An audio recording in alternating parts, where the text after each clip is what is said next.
Bom, recebo aqui no estúdio da Mirante News FM 104,1, estúdio Deni Cabral, o vereador Beto Castro, vereador do Avante aqui da capital maranhense, que vai conversar com a gente. De mais nada, Beto, obrigado pela gentileza de estar aqui para conversar com a gente. Bom dia. Bom dia, Jorge. Bom dia a todos os ouvintes da Rádio Mirante News e o programa Ponto Final. Queria que a gente pudesse iniciar, Beto, falando dessa construção, né, que foi feita, e para muita gente até rapidamente, você conseguiu aí cerca de 19, quase 20 vereadores apoiando esse projeto para a eleição do ano que vem, que tem à frente teu nome para disputar a presidência da Câmara. Como é que foi essa construção para ter esse apoio que pode confirmar essa eleição para você sendo o próximo presidente no biênio 2027-28? Exatamente. Na verdade, a gente já tinha essa projeção há tempos atrás, né? Mas a gente entendia que o colega Paulo Vitor ainda estava na vez. Mas logo após a eleição dele, a gente começou logo a conversar com alguns colegas e trabalhar o nosso nome. Graças a Deus a gente tem uma grande desenvoltura dentro do parlamento, uma relação muito próxima com cada um daqueles colegas, e eles acreditam no nosso trabalho e também no empenhar da nossa palavra. Essa construção, muita gente está falando que foi muito precoce. Você entende que está cedo para se debater, ou por ser uma casa política não tem uma coisa também, não inviabiliza a outra de estar discutindo eleição e estar trabalhando pela cidade? Jorge, eu entendo que existe um ditado popular que quem sai primeiro come e bebe do melhor, né? E a gente entende que não é diferente na casa política. Eu já estou desde 2012 dentro do parlamento, desde 2012 que a gente teve, graças a Deus, a nossa eleição confirmada. De lá para cá a gente nunca teve perdas, muito pelo contrário, só crescimento, não só eleitoralmente, mas dentro do parlamento também. E todas as eleições que eu passei, terminava-se uma, começava-se outra. E a gente seguiu o rito, a gente começou direitinho as coisas, estamos, na verdade, no ritmo normal, que acredito, do processo, e a gente está chegando ao 21º voto. Na verdade, nós já temos o 21º voto, a gente está guardando isso, uma carta na manga, guardada direitinho, para quando chegar na hora de a gente, colocar na mesa e sacramentar, se Deus quiser, a nossa vitória em nome de Jesus. É natural, né, e acho que para você também deve ser natural, que outros colegas tentem se viabilizar. Como é que tem sido isso dentro do parlamento? Tem atrapalhado a relação em algum momento? Negativo, muito pelo contrário. Todo mundo que ganhou a eleição está legitimado para tentar pleitear o cargo de presidente. Eu respeito todo mundo, a gente só tem que se respeitar no processo, né? A gente tem que ter, na verdade, toda uma visão de que, independentemente do resultado da eleição, a gente tem que manter a harmonia dentro da casa e vai vencer quem realmente convenceu os colegas a votarem na sua pessoa. É isso aí. Dentro desses votos, que a gente percebe que você consegue ter votos de diferentes partidos, inclusive de partidos de vereadores da base, do prefeito. Então, é uma aliança ampla, dá para dizer assim? Exatamente. A gente, na verdade, tratou com todos os campos políticos e partidários dentro do parlamento. A gente não faz discernimento de ninguém. Muito pelo contrário, quem quiser fazer parte desse grande projeto conosco será muito bem-vindo. Inclusive, eu estou buscando voto até do partido do meu adversário direto, né? Hoje a gente tem o vereador Marquinhos, que se pleiteia também, coloca-se à disposição, mas nem por isso a gente deixou de ter a adesão e a declaração do voto da vereadora Thay, que é do União Brasil.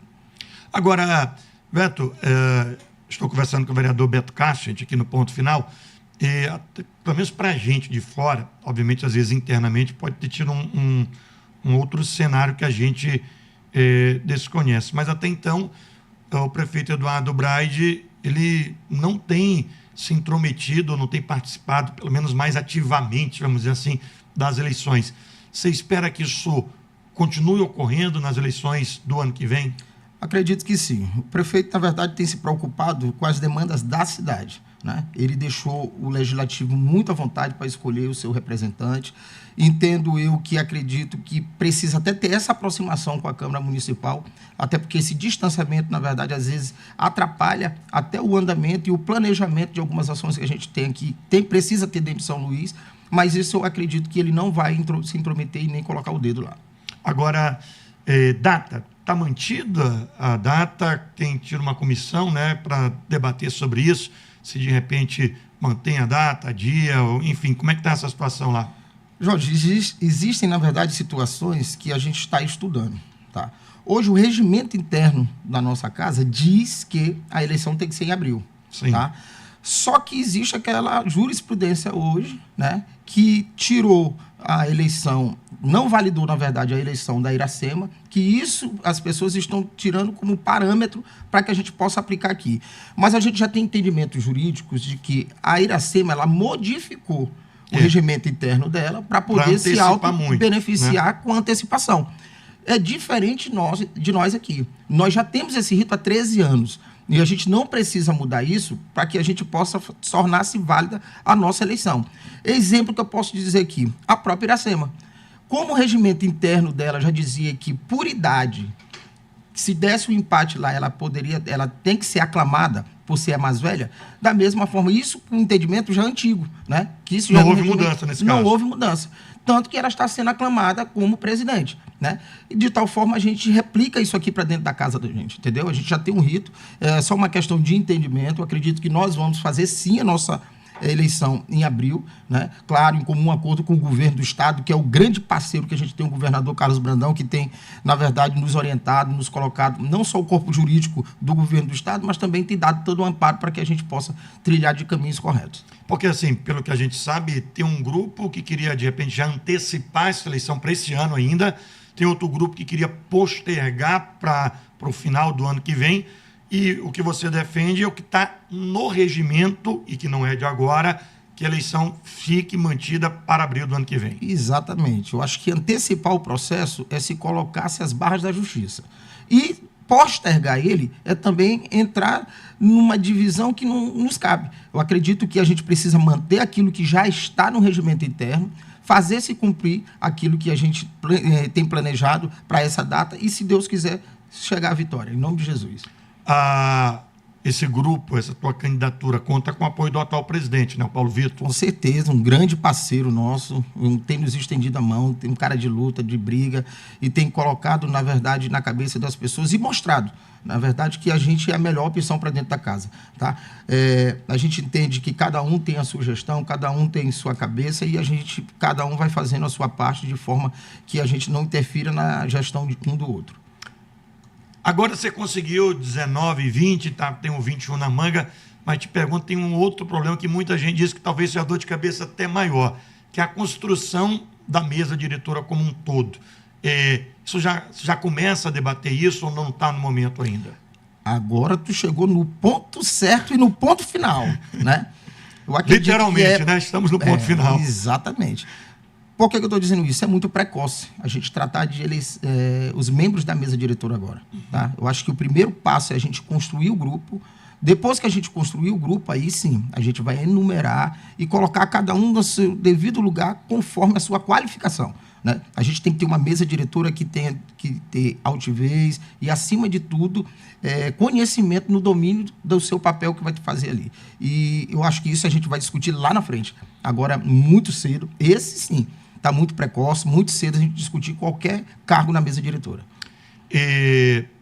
Você sendo eleito em abril do ano que vem, se assume em 1º de janeiro de 2027, sim, certo? A gente não sabe quem vai ser o prefeito, porque o Eduardo Braide, apesar de eu não ter dito ainda, ele tem colocado seu nome para disputar, quer dizer, estão colocando o nome dele como candidato ao governo do Maranhão. Se isso acontecer, ele, independente de ganhar ou perder a eleição, está fora da prefeitura, ele precisa renunciar ao cargo, e aí assume a vice Ismênia Miranda. Mas te pergunto, independente do Braide ou da Ismênia Miranda, o Beto Castro, como é que seria essa relação na gestão do Beto Castro à frente da Câmara? Você buscaria um diálogo, você tentaria um entendimento com o Poder Executivo? Com certeza. O diálogo é o combustível para tudo. E eu acho que é isso que está faltando para dentro da Câmara Municipal junto com o Executivo.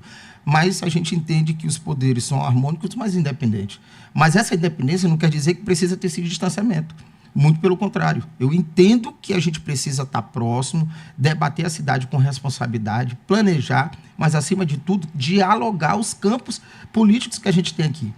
O prefeito, infelizmente, ainda não nos deu a abertura, porque o presidente Paulo Vitor sempre coloca-se à disposição para ter o diálogo com ele. Mas, infelizmente, ele ainda não abriu, ainda não desarmou os palanques, ainda não abriu essa brecha para que a gente possa se aproximar e ter uma harmonia dentro da casa. Agora, eu entendo que cada um fazendo o seu papel constitucional, a Câmara Municipal fazendo o papel de fiscalizador e o prefeito fazendo o papel do executivo.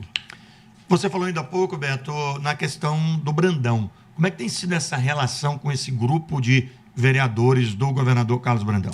Magnífico. Eu digo para ti que nunca houve na história de São Luís um governador municipalista igual o Brandão.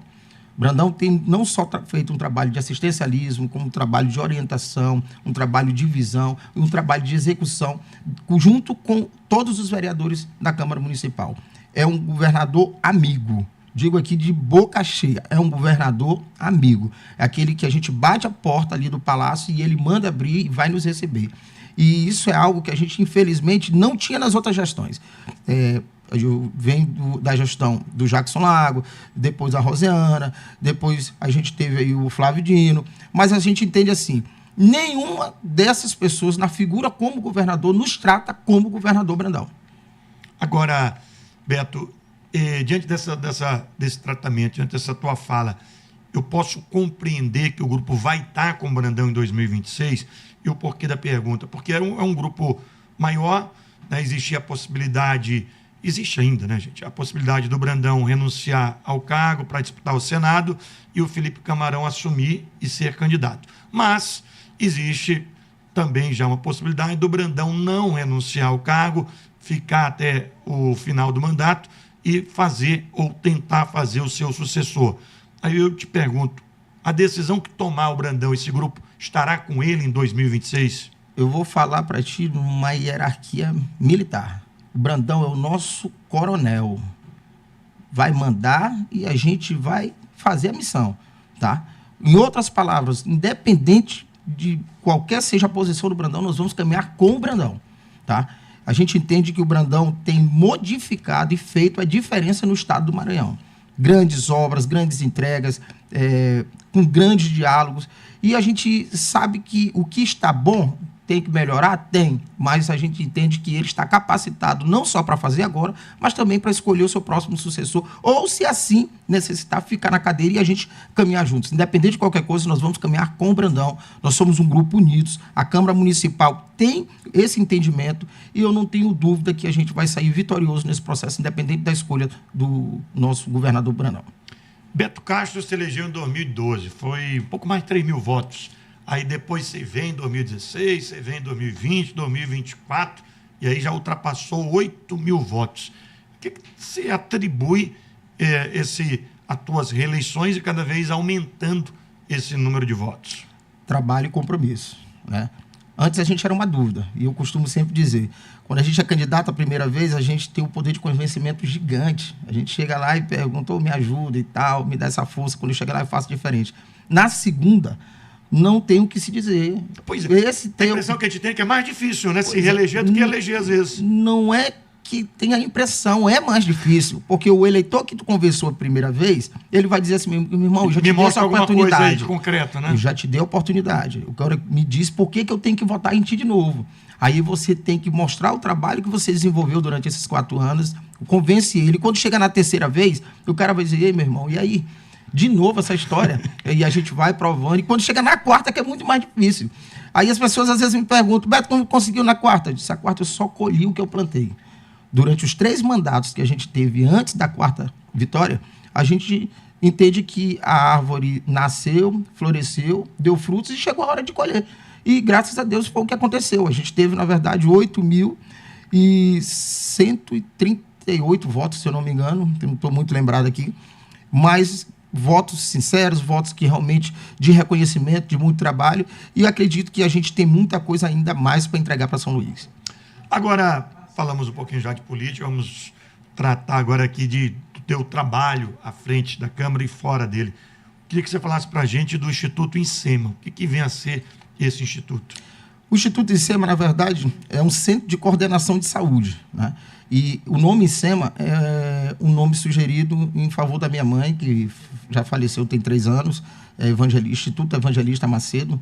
A gente deu, na verdade, por uma questão de reconhecimento do grande trabalho que ela tinha junto comigo dentro do bairro. Minha mãe sempre foi muito militante, acolhedora, apaziguadora e, acima de tudo, assistencialista, né? O nosso instituto hoje abrange uma área de saúde gigantesca e essa área de saúde vem cooperar para dentro do bairro e por toda São Luís. Haja vista que a gente entende que lá não atende só as pessoas do bairro de Fátima, muito pelo contrário, tem pessoas de outras áreas, de outros municípios, Raposa, Ribamar, né, e Passo do Lumiar, que vêm, na verdade, fazer essa entrega dessa prestação de serviço que a gente tem, hidroginástica, dentista, nós temos médicos, lá nós temos terapia ocupacional, advogados, fisioterapeuta, e assim, uma série de atribuições que a gente, na verdade, ajuda a nossa população, porque a gente sabe que, infelizmente, a saúde ela não tem condições de fazer esse atendimento o mais rápido possível para todo mundo.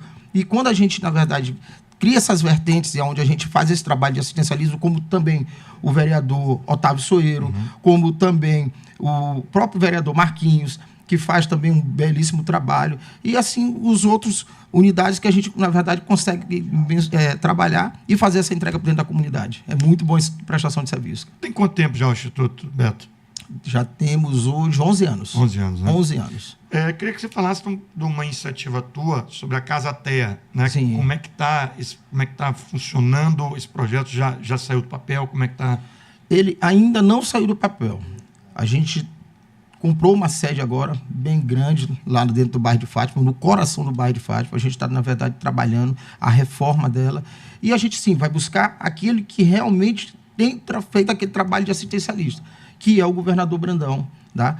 Que eu quero aqui aproveitar para falar da Audréia e do Marcos Brandão, que são pessoas que têm nos ouvidos, que têm chegado até... A gente tem chegado até eles e eles têm transmitido isso na ponta e trago profissionais para poder nos ajudar nesse trabalho de assistencialismo ali dentro. E esse programa da Terra, a gente entende que hoje é algo importantíssimo na nossa cidade. Tem muita criança aí com transtornos que a gente precisa tratar e, infelizmente, os profissionais, os espaços que a gente tem, eles ainda são muito poucos, né? Essa mão de obra qualificada é pouca e a gente precisa fazer esse ampliamento e foi uma ideia que a gente trouxe para que a gente possa também folgar essa fila dessas pessoas que estão lá em espera. Lei de zoneamento, muita gente pergunta aqui quase todo dia, como é que está a lei de zoneamento, como é que está essa situação nessa relação entre o Executivo e o Legislativo? Parado, né? A gente começou, aprovamos uma parte do plano diretor, né? E esse plano diretor está sendo questionado em algumas áreas, e esse zoneamento, na verdade, o plano diretor é ligado ao zoneamento, né? A gente precisa destravar algumas coisas que a gente tem ainda lá nesse processo e judicializar algumas coisas. A gente tem provocado a prefeitura para fazer, na verdade, essas intervenções e a gente começar a discutir novamente esse plano diretor para poder tratar do zoneamento. Haja vista que a gente tem uma cidade que está em crescimento, grandes indústrias tentando se instalar aqui, inclusive agora vai ter uma indústria que a gente vai explorar o gás natural, né? Já está, o governador Brandão já está em contato com essas pessoas, vai ser ali atrás da Alumar, né? E a gente precisa, na verdade, trabalhar esse zoneamento para poder fazer a qualificação e a entrega de forma legal, dentro da lei e responsável para que essas empresas possam se instalar e gerar emprego para dentro da nossa cidade. Tem previsão? Como é que está esse debate, Beto? Eu não tenho essa previsão para me dizer agora, até porque é uma discussão que o presidente Paulo Vitor tem trago para ele e tem, na verdade, tentado fazer essa interlocução aí junto com o Judiciário. Você recentemente fez uma solicitação, uma indicação, na realidade, de uma unidade de polícia no bairro de Fátima, né? Como é que está essa solicitação que você fez junto ao governo? Nós estamos esperando a resposta do governo, né? Essa questão dessa unidade de polícia ali dentro, ela se faz necessária. Haja vista que o bairro de Fátima é uma área central, é um bairro central, e esse bairro central vai abranger todas as outras localidades ali próximas, entendeu? Nós temos muita deficiência em relação à segurança, de vez em quando, dentro do bairro de Fátima, né? Beto, é um bairro perigoso? Não. Mas requer, na verdade, um olhar um pouquinho mais minucioso em relação à segurança, né? Aqui e ali tem algumas pessoas que se perdem lá e precisa ter a segurança para poder moralizar e dar, na verdade, a tranquilidade a todos os moradores. O Paulo está perguntando aqui, Beto, sobre a relação com, você já falou um pouco até, com o Executivo, com o prefeito Eduardo Braide. Como é que tem feito a Câmara, se tem feito esse papel de fiscalizar, como é que está essa situação? A gente tem feito tudo aquilo que nos cabe. Tudo aquilo que a gente chega para nós, a gente chega com responsabilidade e fazendo a coisa de forma correta. Por que eu estou falando isso? Eu acabei de frisar agora há pouco. Os poderes, eles são harmônicos, mas eles têm que ser independentes. O nosso papel é fiscalizar, é requerer. E isso a gente tem feito, tá? E o prefeito tem trabalhado muito pela nossa cidade. A gente não pode discutir isso. Existem algumas coisas que precisam ser questionadas, sim, até porque ninguém tem a verdade suprema, né? A gente, às vezes, precisa de um puxãozinho de orelha aqui ou um toque aqui para que a gente possa acertar de forma definitiva. E é isso que a gente tem colocado, né, no nosso trabalho dentro da Câmara Municipal. Cada vereador que está ali tem feito um papel exemplar e todas as discussões que a gente tem feito são em favor da nossa cidade. O Antônio está perguntando aqui, você estava bem aqui, estava dizendo, queria saber da tua opinião sobre hoje a Câmara Municipal de São Luís. Você já está no 4º mandato. Se você acha que a qualidade do poder municipal, falo em termos de vereadores, melhorou, piorou, como é que dá para fazer uma avaliação? Melhorou 100%. A gente, com a troca das peças que a gente teve ali, não desqualificando os demais que perderam a eleição, até porque a gente tem o vereador Marcel Lima, que a gente está sentindo muita falta dele lá no parlamento, porque eram debates que a gente sabia que eram muito construtivos para a nossa cidade, e não desqualificando os demais que perderam a eleição, muito pelo contrário, todos eles fizeram um papel muito bom dentro da sua gestão, mas com a chegada dessas outras peças que estão hoje dentro do parlamento, o parlamento ficou muito mais propositivo. A gente entende que a gente tem discutido políticas públicas, sociais, e a qualidade, eu posso dizer para ti, que melhorou 100%. Dentro dessa gestão do prefeito Eduardo Braide, e se o vereador Beto Castro tivesse a oportunidade de conversar com ele e dizer, prefeito, olha, você faz uma boa gestão, mas acho que precisa melhorar, ter uma atenção maior, especificamente nesse setor. Qual seria o setor? Eu acho que o setor de transporte. Eu acho que é o maior gargalo que a gente tem na nossa cidade. Há 2 dias atrás a gente teve uma greve, a gente penou, ele de forma resolutiva, tentando resolver o problema, talvez, eu até acredito, desculpa a expressão, se afobou em relação à questão dos aplicativos, né? Foi uma resposta imediata, tentou resolver o problema, mas na verdade ocasionou, foi muito mais embrólio do que resolução, né? Eu acho que a licitação hoje de transporte da nossa cidade, que foi feita na época do prefeito Edivaldo, hoje ela precisa passar por alguns reparos, precisa ter, na verdade, algumas situações que precisam ser melhoradas. O prefeito disse que vai cancelar, né? Judicializou, vai cancelar. Até agora, nesse exato momento, ainda não aconteceu nem uma resposta do Ministério Público, que ele entregou lá em mãos, como também uma resposta efetiva, que eu acho que ele está esperando, na verdade, as barras da justiça resolver o problema. Mas a gente precisa muito trabalhar os terminais de integração que a gente tem hoje, que são péssimos, precisa melhorar muito a questão dos ônibus que a gente tem aí, que são de mau uso e de difícil circulação. Eu não consigo entender para onde foram os ônibus que Edivaldo entregou. Edivaldo entregou muitos ônibus novos aqui, a gente não vê eles em circulação, a gente vê umas carcaças aí andando para cima e para baixo, prestando um péssimo serviço para a população, e eles com todo o direito tendo que reclamar, até porque pagam uma passagem cara, né, e não tem a qualidade de serviço da qual merece. Falando nisso, só para a gente concluir, como é que está a questão do carrinho lotação, né? Que é uma coisa que a gente... Parece aquela história, todo mundo do jogo do bicho, todo mundo sabe que está lá, né, que tem, funciona, mas não se regulariza. Como é que está essa situação? É outro projeto parado. O vereador Acho de Ogum é o autor desse projeto, da liberação e normatização da questão dessa lotação de carros, carrinhos aí. E, infelizmente, eu não sei. A prefeitura até agora não deu a resposta, entendeu? Eu acho que regularizar seria a forma melhor. A gente atenderia a nossa população, era uma outra alternativa que teríamos, né?